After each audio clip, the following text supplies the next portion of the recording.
Hello everyone and welcome back to my channel. ये story का part 21 है। अगर आपने पहले के पार्ट्स नहीं देखे तो जल्द से देख लीजिए, लिंक आपको नीचे डिस्क्रिप्शन बॉक्स में मिल जाएगा। और अगर आपको ये वीडियो अच्छी लगी तो प्लीज़ वीडियो को लाइक करके चैनल को सब्सक्राइब कर देना। तो चलिए शुरू करते हैं। पार्ट 21 की स्टार्टिंग में सुनुनुओ को वही फाइल और फोटोग्राफ्स दिखाती है और पूछती है, बोलो कितना जानती हो तुम जाओ को, क्यों उसके पेरेंट्स का डिवोर्स हुआ और क्यों उसकी एक्स वाइफ उसे छोड़ के चली गई। नो पूछती है, क्या ये सब आपको पेंग ने भेजा है।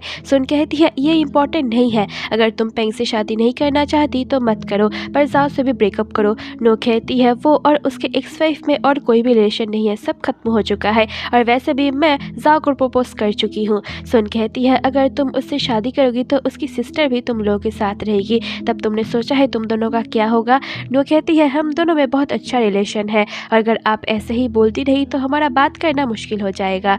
सुन कहती है, तुम एक विधवा लड़के से शादी करो तो चलेगा, पर डिवोर्स नहीं, और जाओ की वाइफ वापस आ चुकी है और वो फिर से जाओ से शादी करना चाहती है। अगर जाओ मान गया तो तुमने सोचा है तुम कहाँ जाओगी। नो गुस्से में कहती है, अगर कुछ मेरे साथ होगा तो वो मेरी प्रॉब्लम है, मैं आपके पास वापस नहीं आऊँगी। नो अब उठती है पर सुन उसे रोक के कहती है, जाओ की बहन उसके लिए सब कुछ है, मतलब जाओ एक तरह से किन का फादर है, और तुम दोनों की शादी होगी तो तुम स्टेप मदर बनोगी, और जब फिर तुम्हारे अपने बच्चे होंगे तब क्या तुम किन के साथ ऑनेस्ट रह पाओगी। नो कुछ नहीं कह पाती और चली जाती है। नो बाहर आती है और देखती है जाओ सो रहा है। वो जाओ के पास आके बैठती है। जाओ जाग जाता है और समझ जाता है कि नो की मोम ने उस पर चिल्लाया है। जाओ नो को हक करता है। जाओ अब उन फोटोग्राफ्स को देख लेता जो एक आदमी ने चुपके से खींचा था। नो कहती है, मैं ये सब संभाल लूंगी। जाओ कहता है, मुझे तुम पे भरोसा है। अब नेक्स्ट मॉर्निंग किन के पास बई आता है तो किन अपने डैड को बोलती है बाहर जाने के लिए, क्योंकि मुझे उससे अकेले में बात करनी है।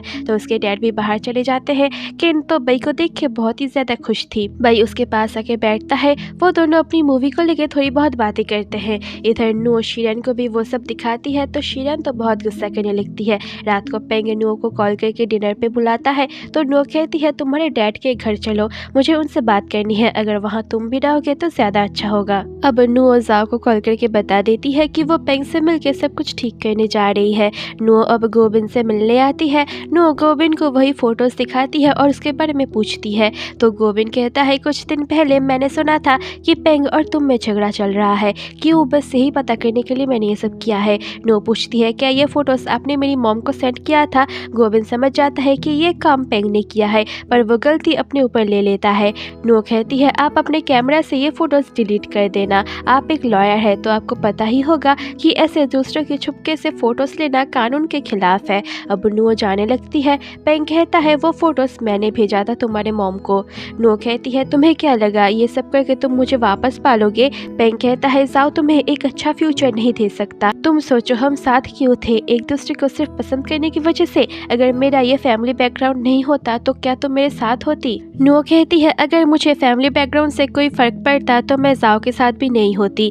नो पेंग को उसका रिंग लौटा देती है। पेंग उस रिंग को फेंक देता है और फिर कहता है, जाओ तुम्हें अच्छा फ्यूचर नहीं दे सकता।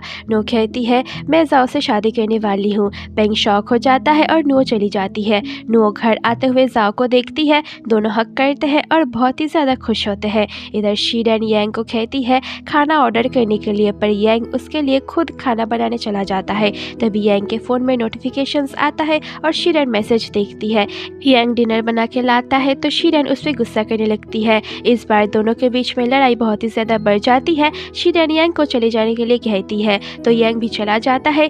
अब शीरन थोड़ा सा अपसेट होती है तो वो बाहर आती है तो यांग बाहर ही बैठा था। दोनों को अपनी गलती रियलाइज होता है, फिर दोनों अंदर चले जाते हैं। नेक्स्ट मॉर्निंग जाओ के डैड के पास तियान आती है जो किन के लिए एक्सपेंसिव क्रीम लाई थी। अंकल कहते हैं, ये फिर मत लाना वरना जाओ अपसेट होगा।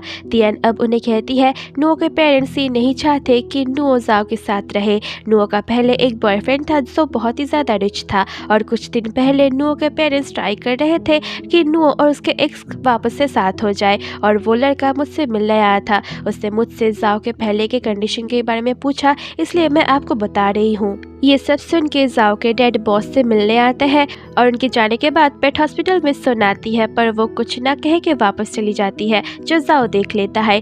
जाओ के डैड और बॉस रेस्टोरेंट में थे और वो दोनों जाओ, नू और उसके पेरेंट्स के बारे में ही बात कर रहे थे। तभी उसी रेस्टोरेंट में सुन आके उनके पास वाले ही टेबल में बैठ जाती है। सुन उन दोनों की बातें सुनने लगती है तो उसे पता चलता है कि जाओ के डैड कितने अच्छे हैं। वो जाओ की कंडीशन नुओ के लिए ठीक करना चाहते हैं और इसके लिए वो अपना फिश बोर्ड और मार्केट को भी बेचने के लिए तैयार है। लंच के बाद जाओ के डैड बस स्टैंड में बैठे थे तो सुन उनके पास आती है और कहती है, मैं नहीं चाहती कि मेरी बेटी एक मुश्किल ज़िंदगी जिए। अंकल कहते हैं, सही कहा, जब इंसान की सिचुएशन ख़राब होता है तो कुछ भी आसान नहीं होता। सीन कट होता है, किन बई के पास आती है। बई कहता है, तुम यहाँ क्या कर रही हो। किन कहती है, मैं ठीक हूँ, आज मेरा चेकअप था और डॉक्टर ने कहा है मैं हेल्दी हूँ और मुझे फ्रेश हवा चाहिए। तो बई मान जाता है। किन बीच पे खेलने लगती है और बई उसकी फोटोज लेता है। दोनों वॉक करने लगते हैं। किन कहती है, अगली बार डायरेक्टर मैं बनूंगी। बई कहता है, तो प्रॉमिस करो तुम ठीक हो जाओगी। किन कहती है, हम दोनों को ही ठीक होना पड़ेगा।